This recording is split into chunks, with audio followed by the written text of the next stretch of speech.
for this day. Thank you for this camp meeting. Mwari tokutendai necamp meeting ino. Thank you for your word and for the people that are here. Tokutendai neshoko renyu nevanhu vari pano. We ask you to teach us. We ask your guidance in the name of Jesus. Amen. Tonamata mutidzidziso mutitungamirire muzita raJesu. Amen. Okay. So let's begin with a review on the last presentation we had. Tichambotanga tatarisa presentation yatakaita. So the last time we met, we talked about the third angel's message, how it arrived in 2014. Patakasangana takataura nezve third angel's message kusvika kwayakaita na 2014. And it was empowered in 2018 in the midnight prayer. Ikawana masimba na 2018 midnight cry. The message the third angel brought to us is equality. Message yatakapuwa ne third angel ndeye equality.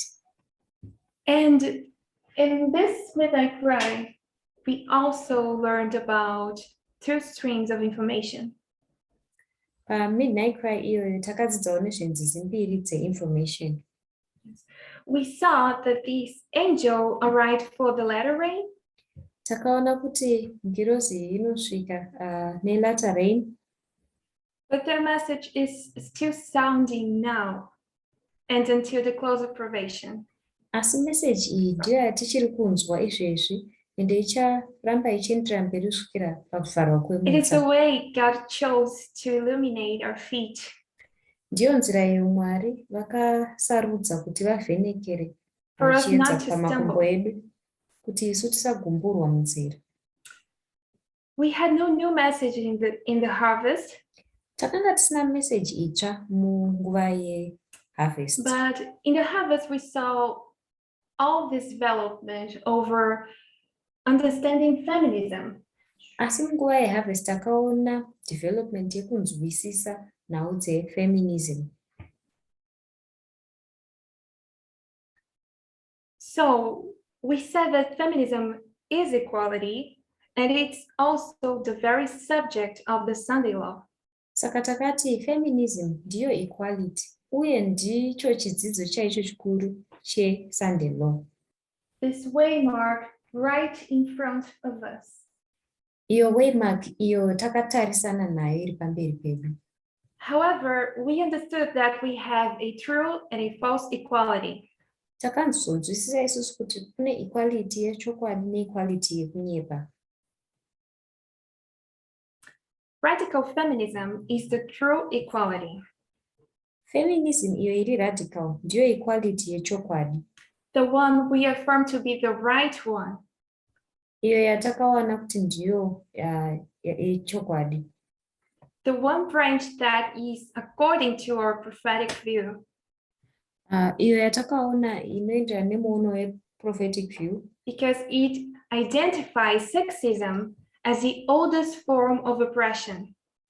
Nekuti inotiratidza sexism ndiyo form iyo yekare yesexism. Which permeates all cultures and ages in the planet. Inopinda ichidzika mumacultures edu ende inochembedza nyika yedu. Sexism is the basis of oppression and all kinds of slavery according to our Eden-to-Eden model. Sexism ndiyo mudzi wekudzvanyirirwa kwese uye sexism dzese dzipi kubva kuEden kusvika kuEden. We also have lined up the three Sunday law histories of modern Israel. Takatarisawo maSunday law matatu We have eIsrael lined yanhasi. up the three Sunday law histories of modern Israel. Takananganisawo maSunday law matatu mahistory acho eIsrael yanhasi. In which one of these histories, we can see a sin. Oh, sorry. In each one of these histories, we can see a sin. Pane mahistory mamwe imwe neimwe ayo tinoona paine chitema pahistory imwe neimwe. And we have found that the Sunday law in the line of the 144,000 is sexism. Takazonzwisisa isusu kuti Sunday law muline re 144,000 ndiyo sexism. Yes, the sin of the Sunday law. Ndicho chitema che Sunday law. So, according to the Great Controversy, the third angel's message contains the most fearful threat. Tichitarisa mubhuku Great Controversy, message yengirozi yechitatu ndiyo inotipa message iyo inotyisa zvikuru kwazvo.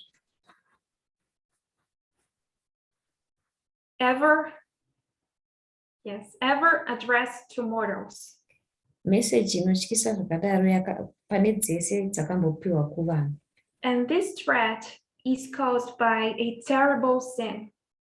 Threat iyi inokonzerwa nechitema chakashata zvakadaro. Which calls down the wrath of God unmingled with mercy. Izvo zvinodurura kutsamwa kwaMwari kusina kusanganiswa nemutsa. So sexism, as God sees it, naizvozvo sexism semuonero wainoitwa naMwari a terrible sin, yakashata, chitema chakashatisisa, which will cause his wrath to be poured out with no mercy. Icho chichakonzera kuti kutsamwa kwaMwari kudururwe kusina kusangana netsitsi. We said radical feminism is radical because it deals with this root of the problem. Takati radical feminism inoita radical nekuti inonodhila nepamudzi chaipo pedambudziko redu. This sin called sexism. Chitema chinonzi sexism. It calls for changes in social structures. Zvinodaidzira kuti pave nekuchinjwa mumastructures emusociety. And it fights against cultural practices. Uye inorwisana nema-practices emuculture dzedu. And laws based over the inferiority of women to men. Uye izvo zvinoita kuti pave nepriority kuti varume vave pamusoro pevakadzi. We also revisited Shimen's presentations. Takazotarisa zvakare mapresentation ayo aitwa naShemaine, in which she showed the development of the midnight cry. Apa akatiratidza kudevelopa kwakaita message yedu yeMidnight Cry since 2018 until kubva muna 2018 kusvikira ezvino, until 2021. kusvikira 2021. She divided this development in two lines. Vakapatsanura development iyi mumalaini maviri. Equality and freedom. Line re-equality, poita line re-freedom. And we saw this first line, equality. Takaona line iro rekutanga rakatidzidzisa equality. And I did some changes here. Pane zvandakachinja paline iro. I added something super important. Pane chinhu chandakawedzera chandakaona chakakosha zvakadaro. This Eden to Eden restoration line. Line re-restoration re-Eden, kusvika Eden. Yes, here in Germany, August 2019. Muna August 2019 kuGermany. You remember that this line is about a parable? Tinorangarira kuti line iri ndere parable. a comparison between Eve's sin and Ham's sin. Inotikompera zviri pakati pechitema chaEve nechitema chaHam. So today we are going to see the second line. Saka nhasi tichatarisa isusu line rechipiri. How the two streams of information developed so that we can understand freedom. Kuti mastreams maviri aya einformation anodevelopa sei kuti tinzwisise freedom. And I'd also like to relate this issue of freedom versus equality. Uye ndoda kutarisa zvekare nyaya yefreedom versus equality. Yes, I'd like to relate it to the three branches of feminism. Ndoda kuti tione ukama hwayo nemabranch matatu efeminism. And finally, what does all of this have to do with the love that God demands of us? Tozoona pamhedzisiro kuti zvese izvi zvinombori nechekuita nerudo rwaMwari rwavari kutaura kwatiri. So let's begin. Our starting point is here. Saka tichatangira apo panongedzerwa pana 2018. You already know, we said that many times, equality and two streams of information. Takataura kuti pane nyaya yeequality nenyaya ye2 streams of information. God gave us equality. Mwari vakatipa equality. And even though equality and freedom have remarkably different meanings, Kunyange zvazvo equality nefreedom zvine ma-meanings akatosiyana. when equality was preached, many of us heard freedom. Apo equality yakaparidzwa, vazhinji vakarasa freedom. The best definitions I found were on Vespers, so this is a reminder.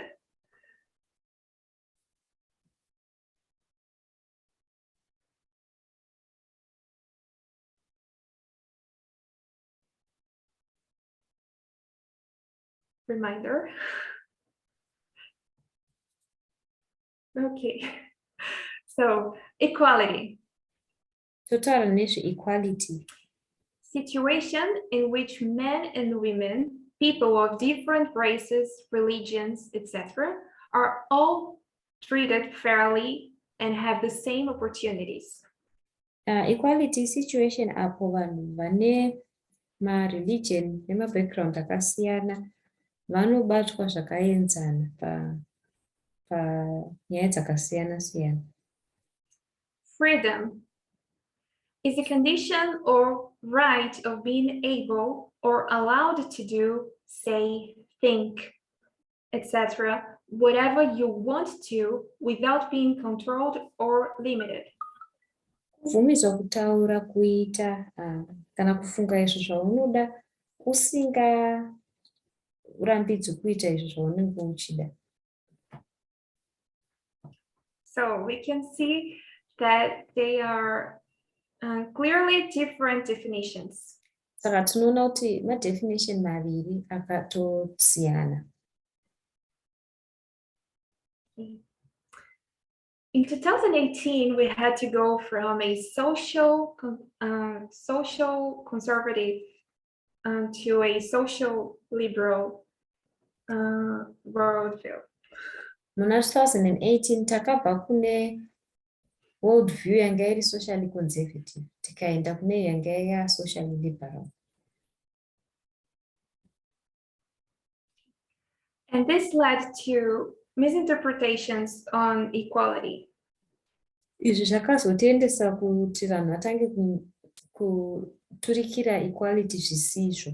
We have this line of the Nathanims. Tine lainiro rema-Nathanim. And people would look at this line and say, hey. vanhu vakanga vakutarisa laini iri vobva vati the world is also being cultivated by God. tarisai nyika iri kutosakurirwawo naMwari. But look how they dress. Asi tarisai muone kuti vanopfeka sei. Look at what they watch. Tarisai muone kuti vanoona chii. Look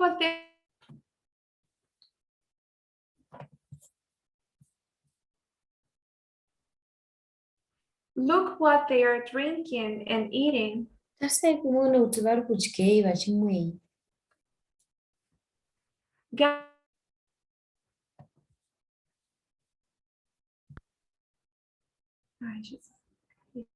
God is calling them as well. Mwari ari kuvadaidzawo zvakare. They also have leaders. Vatoriwo nevatungamiriri. They have Michael Moore and AOC. Vana Michael Moore, vana AOC. They are taking the right political choices. Vari kutora machoices epolitics akanaka. And God's grace is sufficient to save them. Nyasha dzaMwari dzakakwana kuti dzivaponese. God's grace is sufficient to save them. Vanhu vakabva vati nyasha dzaMwari dzakakwana kuti dzivaponese. We don't need all those dress and health reforms. Hatichambonidi madress reform nemahealth reform aya isu. We are sick of all this. Taneta nazvo. This is all part of our conservative past. Zvese izvi zvinotiratidza uconservative hwedu hwekare. This movement has always limited our freedoms. Izvi zvizvaya zvinongolimita mafreedoms edu. We have too much to learn from the world. Tine zvizhinji zvekudzidza kubva kunyika izvo. Look at those makeup. Tarisai muone avo vakaisa makeup. That jewelry. Hodai mhete idzo. We don't need to teach them all those burdens. Hatifani kuvadzidzisa mabhedheni aya atinongovaremedza nawo. The Sabbath, the food, the dress reform. Zvesabata, zvekudya izvi, zvekupfeka. It's over. We need to learn from them. Izvi zvakapfuura kare, tofanira kutodzidza kubva kwavari manje. So, this red line are the responses the elders gave to this problem. Saka, izvo zvakatarwa nered, ndo maresponses akapiwa nemaelders kune izvi zvese zvaitaurwa nevanhu. So, it talks about false liberty. Saka, inotidzidzisa nezve malibhati enhema. In December 2019, Tess talks about false liberty. Muna December 2019, Elder Tess vanotaura nezve malibhatis ekunyepedzera. And she also talks about health reform in the Kenyan camp meeting. Camp meeting yekuKenya vobva vabata nenyaya yenhau yehealth reform. January 2020. Muna January 2020. Elder Parminder in the Uganda School of Prophets. Elder Parminder kuchikoro cheUganda. Presented God counsels or law. Vakadzidzisa zvituko. Vakadzidzisa. He speaks about how our bodies impact our minds. Vakabata kuti miviri yedu inoaffecta pfungwa dzedu sei. And the elders remarked that according to the word of God, maelders vanobva vamaka kuti kubudikidza neshoko raMwari, God's people go out to proclaim a message. Vanhu vaMwari vanoenda kunze kunoparidzira shoko raMwari. We teach the world, not the opposite. Isu tisi tinodzidzisa nyika. Nyika haisi iyo inotidzidzisa. It's a counterfeit believing that the world is going to teach us. kutenda kuti nyika ndiyo ichatidzidzisa chinhu chiri counterfeit. And Elder Paminda says if we follow this way of thinking, Elder Paminda voti tikatevedzera kufunga kwakadaro, it will make us experience true worldliness. zvinotiita kuti tiexperience worldliness.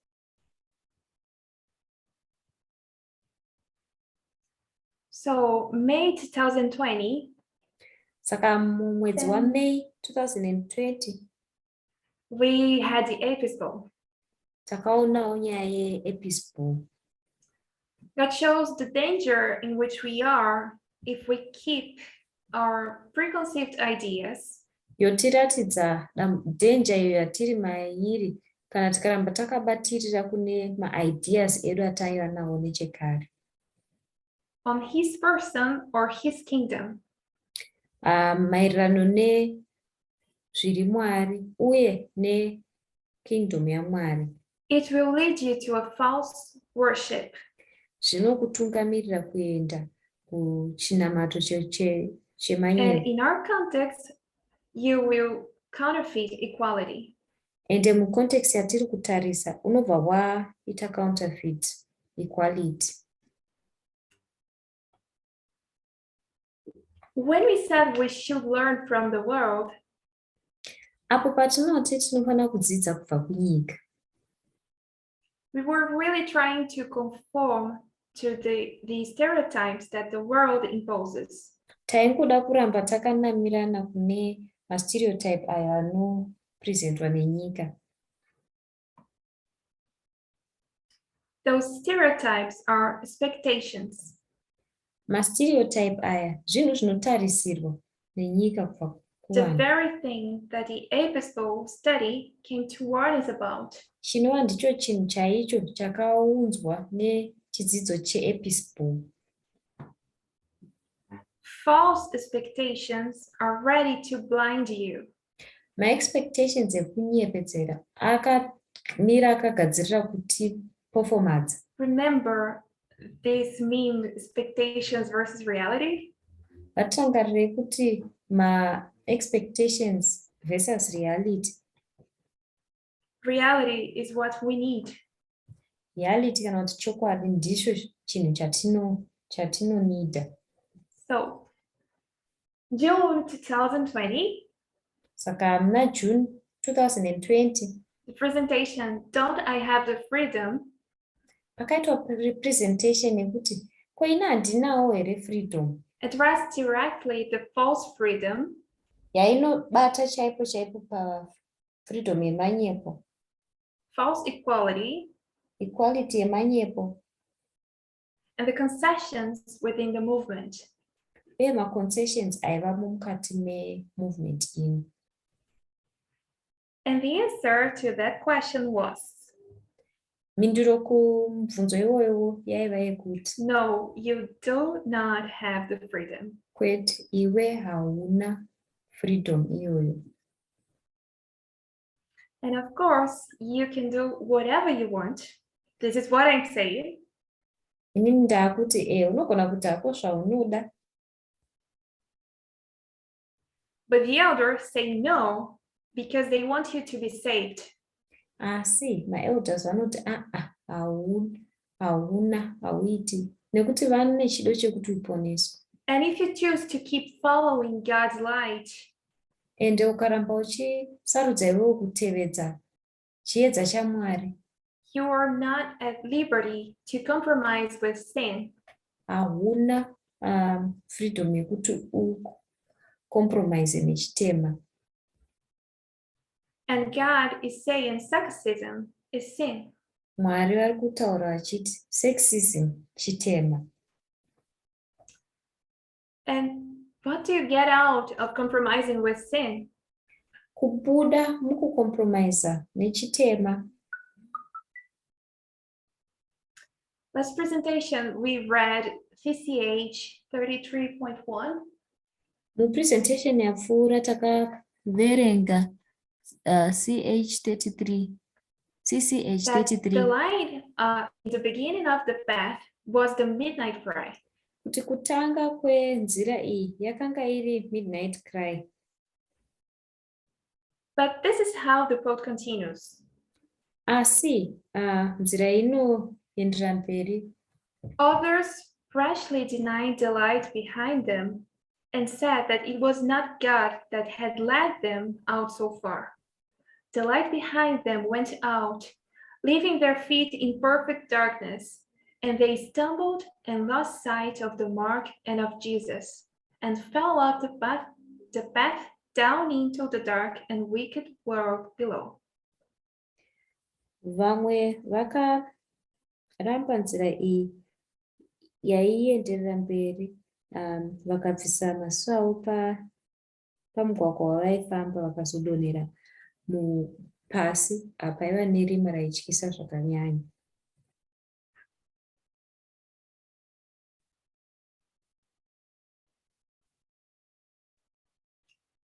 So this is the result of compromising. Uyu ndio mubayiro wekucompromisa. You will be denying the third angel's message. Unenge uchitoramba meseji yengirozi yechitatu. And where will you fall? Unodonhera pai? Into the world. Unodonhera munyika. So July 2020 in Canada.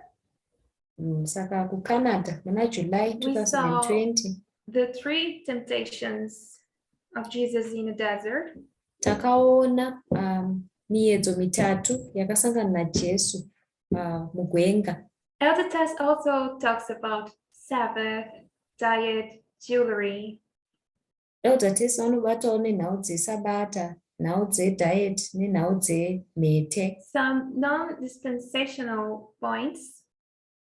Mamwe mapoints ari non-dispensational. Like our day of worship. Senyaya yezuva rekunamata. That we should go to the original plan of God on our diet. Tinofanira kudzokera kuplan yaMwari yekutanga panhau dzediet yedu. The fact that now we wear pants have nothing to do with freedom. Nyaya iyo yekuti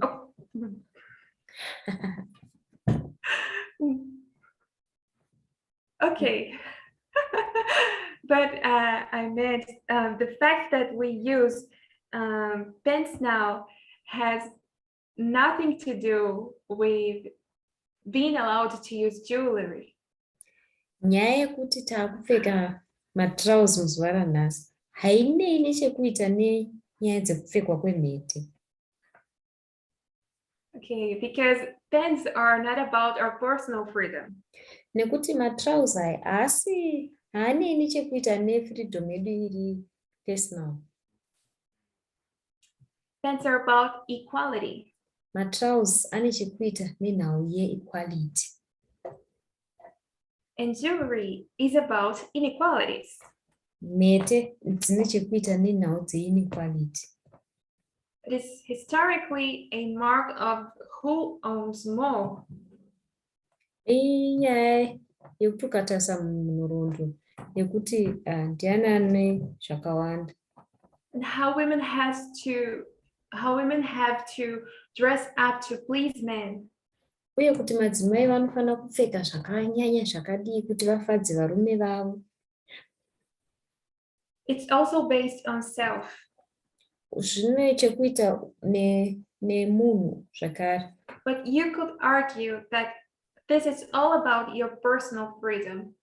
Asi unogona kuargue uchiti kuti zvese izvi zvine chekuita nepersonal freedom yako. And this is true. Ndichokwadi.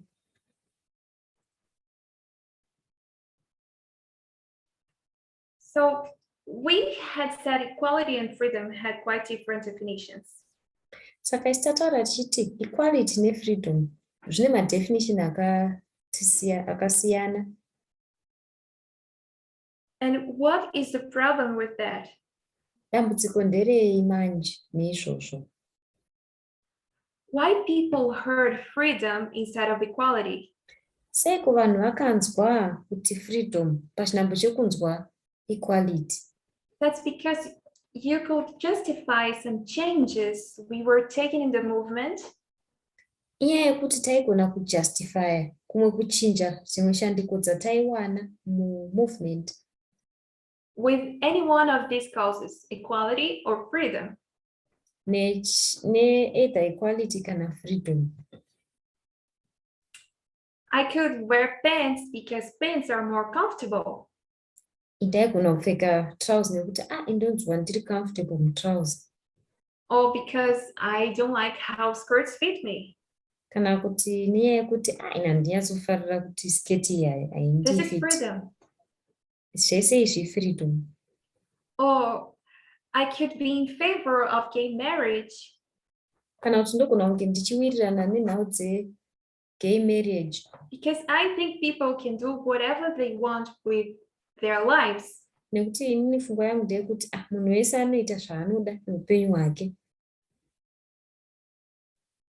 This is in accordance with the idea the spirit of prophecy gives about freedom.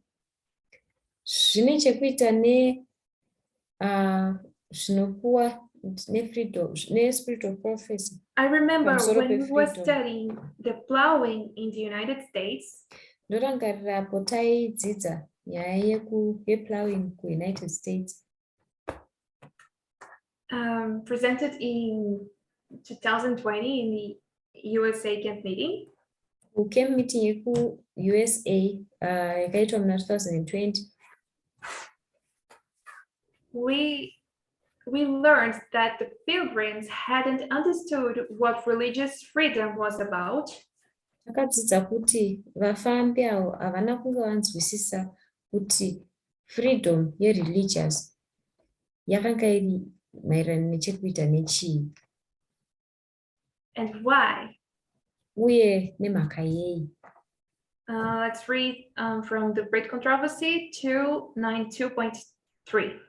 Chaverenga kubhuku Great Controversy 292 paragraph 3. Because the freedom which they sacrificed so much to secure for themselves, they were not equally ready to grant to others. Nekuti rusununguko rwavakabayirwa zvakanyanya kuti vazvichengetere, ivo vaive vasina kugadzirira zvakaenzana kupa kune vamwe. In order to really understand freedom, they would have to allow others to have freedom. Saka kutiwo vatendedze freedom, vaifana kutendedzawo vamwe kuti vawane freedom. So, allowing people to use makeup, for example, Saka semuenzaniso vanotendedza vanhu kuti vashandise makeup because you think they own themselves. Nekuti vanofunga kuti umwe nemumwe anozviona ega. It's entirely okay with the idea of freedom. Izvi zvinowirirana neidea yefreedom. And freedom in itself is not a bad thing. Freedom iri yega hachisi chinhu chakashata. But you need no methodology. You need no prophecy to support this way of thinking. Asi haunidi methodology kana prophecy kuti utsigire kufunga kwakadai. And all the conclusions we have now were built upon prophecy and equality, not freedom. Ma-conclusions ese atanawo nhasi akavakwa pa-equality kwete pa-freedom.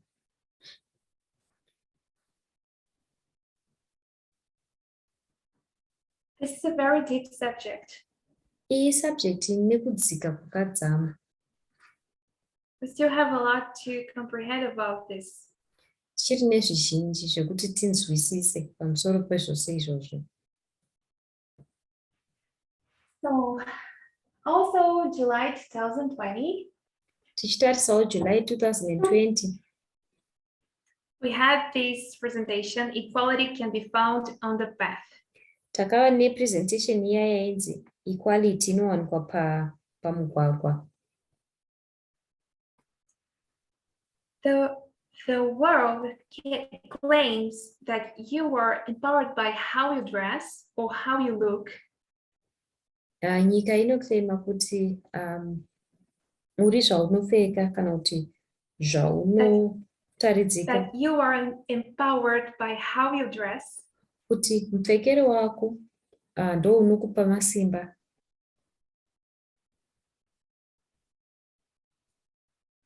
This idea of power comes from the kingdom of this world. Pfungwa yesimba inobva pamakingdoms enyika. Not the kingdom of heaven. Kwete kingdom yekudenga. This is not a correct understanding of equality. Uku hakusiko kunzwisisa chaiko chaiko kweequality.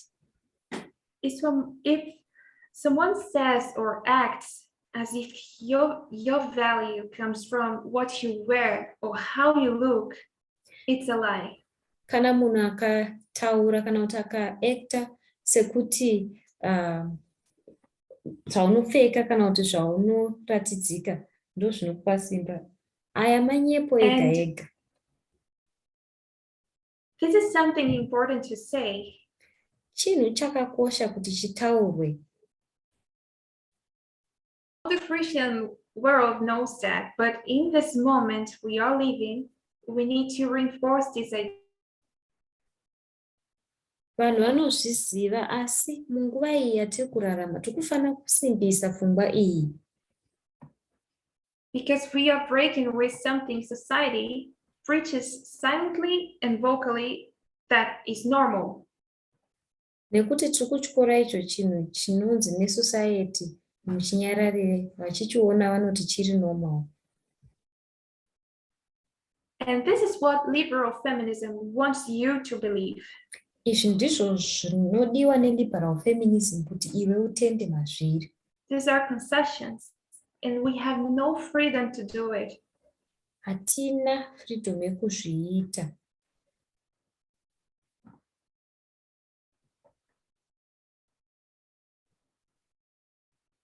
So here we have August 2020. Apo tine August 2020. False liberty and two groups within the movement. Pane false liberty movement. Here we have this presentation entitled False Freedom. Panowanikwa presentation iya yainzi False Freedom. In September 2020, in the Oceania Camp meeting, Muna September 2020, kucamp meeting yeku Oceania. And Elder Tess warns about compromise. Elder Tess wotipa warning yezve compromise.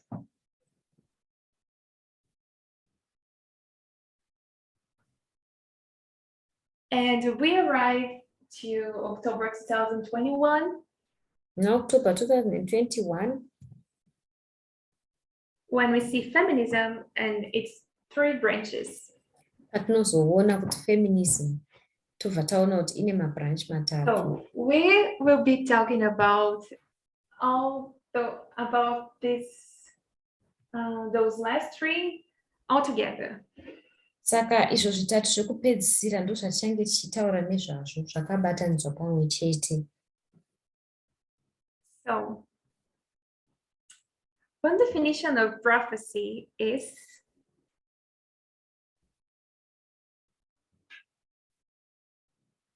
a symbolic delineation of events.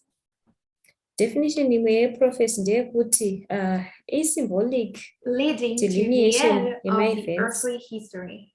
Inotitungamirira kusvika kumagumo enyika ino. This is a paraphrase from 2MS. Izvi tiri kuzviparaphrase kubva kune bhuku 2MS 117.1. 117 ndima ya1. So Daniel 11:40. Saka Daniel 11 ndima ya40. Daniel 11:41. 41. Don't you live in Dimaya 41? is a simple delineation of the final events. Kudelineatwa kana kuiswa pamutsetse kwema-final events. We understand this verse is related to the Sunday law. Tinonzwisisa kuti vhesi iri rine ukama neSunday law. And now we understand that this verse applies to the one who are standing. Zvinotoona zvekare kuti vhesi inoapply kune avo vakamira. To the ones who are standing. Kune avo vakamira.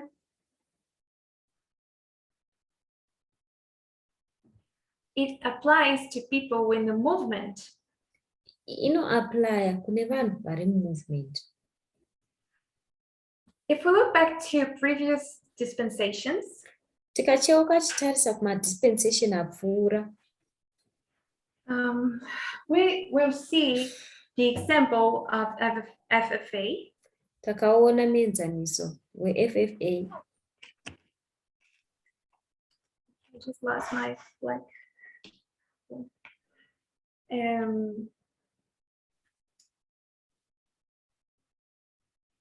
How this group was brought down in 2018. Kuti boka iri rakadonhedzwa sei 2018. So we are talking about this dispensation. Tikutaura nedispensation iyo yanongedzerwa. The latter rain. Yelatter rain.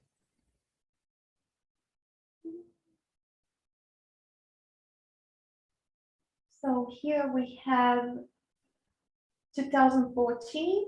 Saka hapo tine 2014. Sunday law. Yaiva Sunday law. The increase of knowledge. Poita kuwedzera kweruzivo. 2016. 2016. The formalization of the message. Formalization and message. Cry. Yaiva midnight cry. 2018. Na 2018. And 2019. Tozoita 2019 kunova kuvharwa close of probation.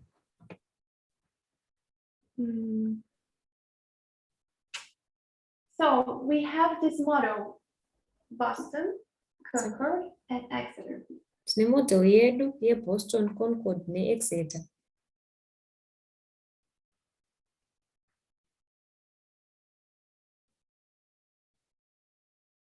Did not start in 2019.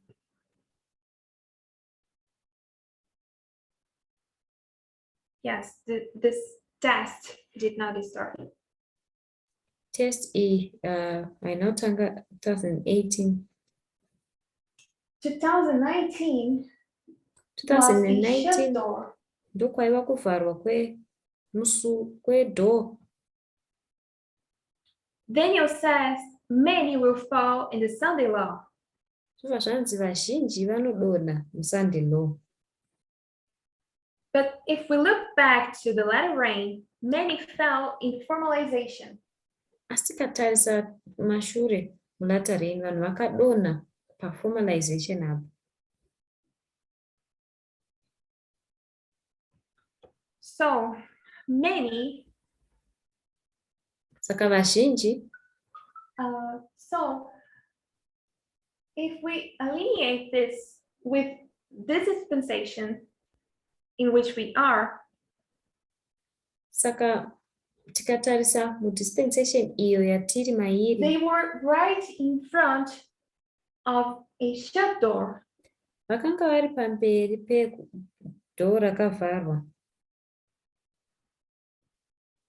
As we are right in front of a shut door.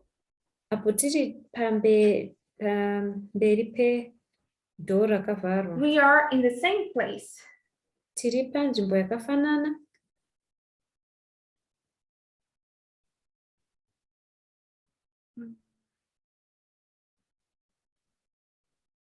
So many are already falling in the formalization of the Sunday law in our present dispensation. Saka vazhinji vari kutodonha muformalization yeSunday law yedu mudispensation ratiri mariri. This is one waymark before Iwaymark imwe chete tisati tasvika in the formalization. inova iyo waymark yeformalization. And they fall with the rejection of feminism. Vanodonha nekuramba kwavanoita feminism. Because this is the message of the formalization. Nekuti iyo ndiyo message yeformalization. And really, before that, because LDTS started talking about feminism in 2020. Tisati tasvika ipapo LDTS vanenge vatotanga kutaura nezvefeminism muna 2020. By denying feminism, they accept sin. Nekuburikidza nekuramba feminism vanogamuchira ivo chitema. So we have two groups. Saka tinobva taona tiine mapoka maviri.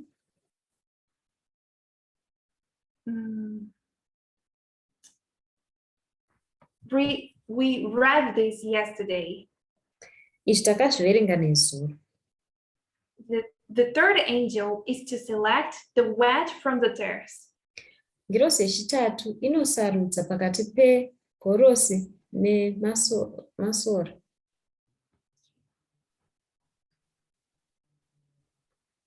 In the latter rain, the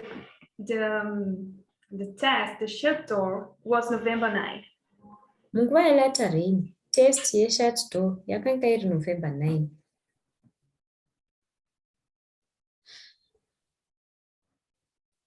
And this is also the cross. Tinoona zvakare paripo pawaymark yemuchinjiko.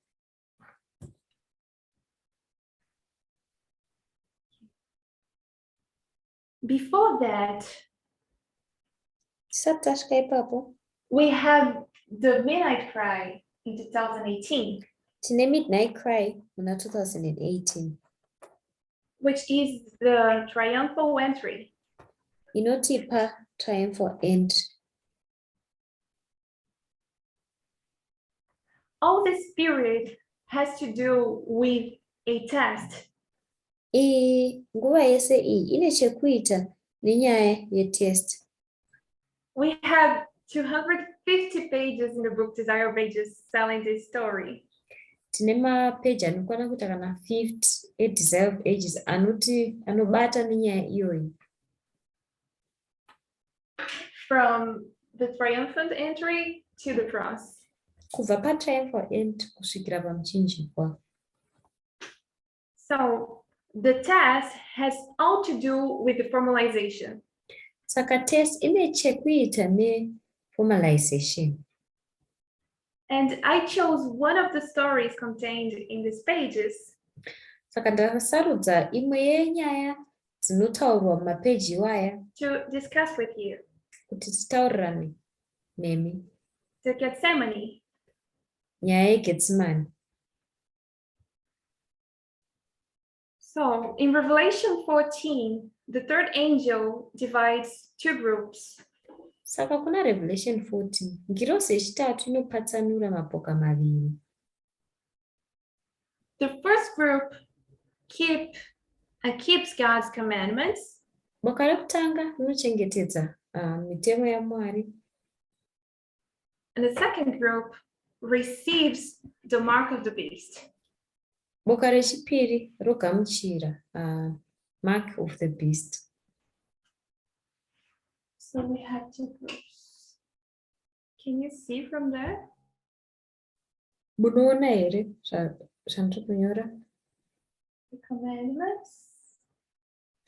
Pane mirayiro yaMwari. Versus the mark of the beast. Ichirwisana ne-mark of the beast.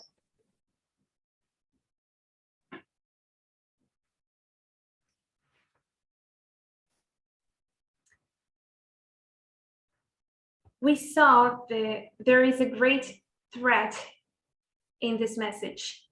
Takaona kuti pane threat kuru chaizvo kumeseji ino. Revelation 14.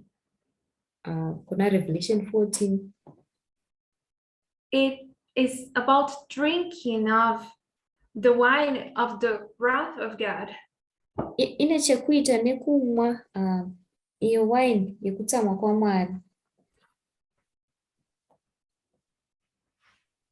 This class drinks from this wine. Boka iro rinomwa kubva kuwine iyi yatarwa.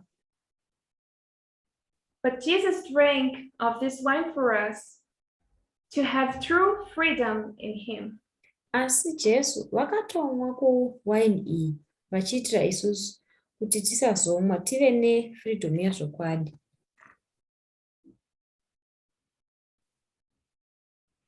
So see what's happening in the Gethsemane. Saka muri kuona zviri kuitika munguva yeGetsemane. This is Desire of Ages. Tiri kuenda kuna Desire of Ages.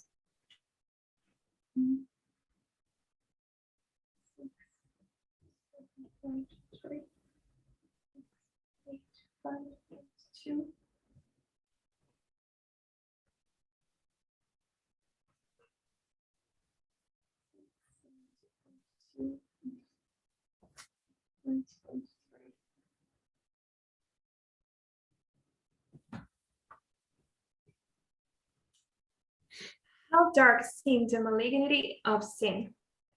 Terrible was the temptation to let the human race bear the consequences of its own guilt, while he stood innocent before God. Kuipa kwechivi kwairatidza kuva kwakasviba sei. Waityisa wakanga uri muedzo wokurega rudzi rwomunhu rwutakure mibayiro yemhaka yarwo.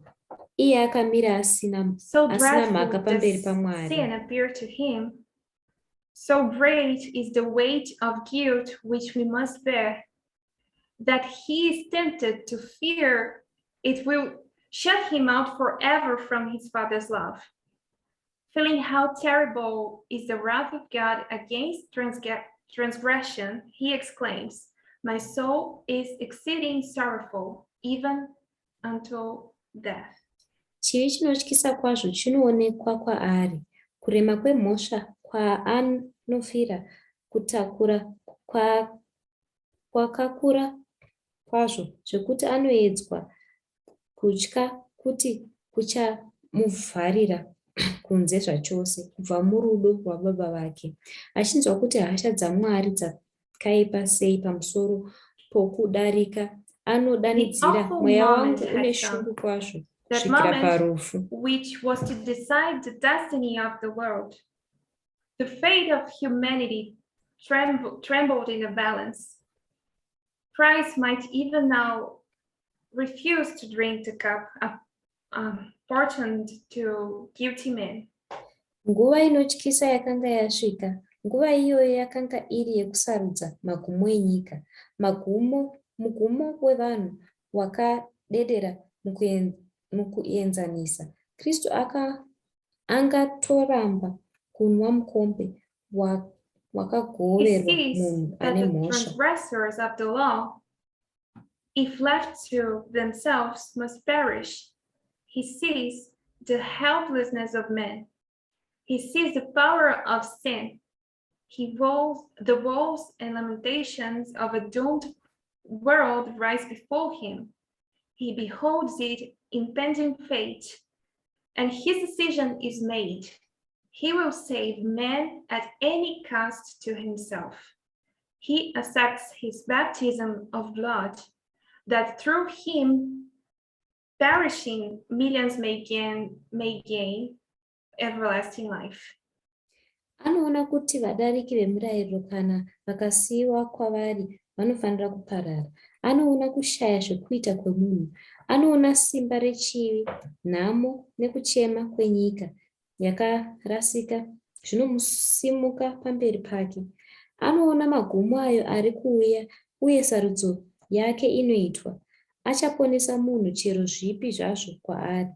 Iye anobvuma rubhabhatidzo rwake rweropa kuti kupfurikidza naye mamiriyoni anoparara So he awana had the upenyu option. usingaperi. Saka pane option. As Eve, Christ was tempted to choose his over his he was tempted to choose his own freedom over the lives of others. Eve, Kristu akasangana nesarudzo yekusarudza freedom yake yepachake here pamusoro pevanhu. He was tempted to choose freedom over equality. Akaedzwa zvakare kuti asarudze freedom pamusoro peequality.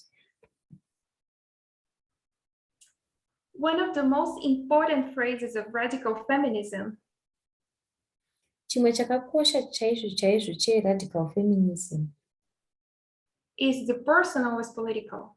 ndechekuti izvo zviri personal kwandiri zviri We tori are political. all included in the success system. Tese tinosanganisirwa musystem yesexism. We all grew up learning how to be good sexists. Tese takakura chidzidzira kuti toita vanhu vari sexist zvakaita sei. But the personal is political shows how we can impact the society with our personal choices. Asi nyaya yekuti personal is political inotiratidza kuti tinogona kuimpacta sei society yedu kuburikidza nemachoices atinoita isu sevanhu. The same way society impacted us. Nenzira iyo yakafanana sekuaffectwa kwatakaitwa nesociety isu. The final aim of the third angel's message is that we reflect the image of Jesus. Donzo guru rengirosi yechitatu message yacho ndeyekuti reflect image yaJesu. Let's read from early writings 64.1. Ngativerengei kubva kuna early writings 64 ndima ya1.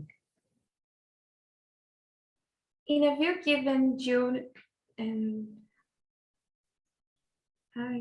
the numbers 1850, my companion angel said, "Time is almost finished.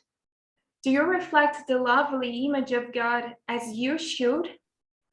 Then I was pointed to the earth and saw that there would have to be a getting ready among those who have of late embraced the third angel's message.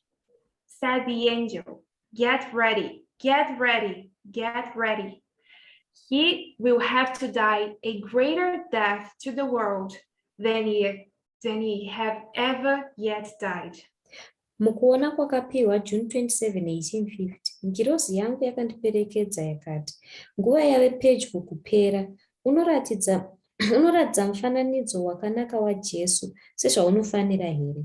Ipapo ndakanongedzerwa pasi ndokuona kuti paizofanira kuva nekugadzirira pakati paavo munguva pfupi yapfuura vakagamuchira shoko rengirozi yechitatu. Mutumwa akati, "Gadzirira, gadzirira, gadzirira. Uchatofanira kufa rufu rwakakura panyika rwawakambofa." A greater death to the world. Kufa kukuru kunyika. The image of Jesus. Image yaJesu. This is what God expects from us. Ndizvo zvinotarisirwa naMwari kubva kwatiri. For some time now, Elder Paminda has been preaching how God demands us to love. Pachinguva Elder Paminda vakanga vachitidzidzisa kuti Mwari anodhimanda sei kuti tive nerudo. Love as I loved you. Idai sekuda kwandakakuitai. And Jesus loved us more than he loved himself. Jesu akada isusu zvakanyanya kupfuura kuda kwaakazviita. Jesu akasarudza equality. Let's pray. Ngatinamatei.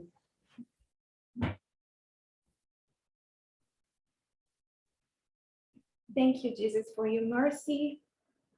Tokutendai Jesu netsitsi dzenyu. Thank you for the great love you chose to love us. Tokutendai nerudo rwenyu rukuru rwamakasarudza kutida. We ask for your mercy for us to learn how to love like you. Tokumbirawo tsitsi dzenyu kuti isu tidzidzirewo kuti tingakudaiwo sei. For us to choose equality over ourselves. Kuti isusu tisarudze equality pamusoro Help us pedu to isusu. die for this world. Tibetserewo tife kufira nyika ino. To reflect your image. Kuti tiratidze chimiro chenyu. We ask this in the name of Jesus. Tinokumbira izvi muzita raJesu. Amen. Amen.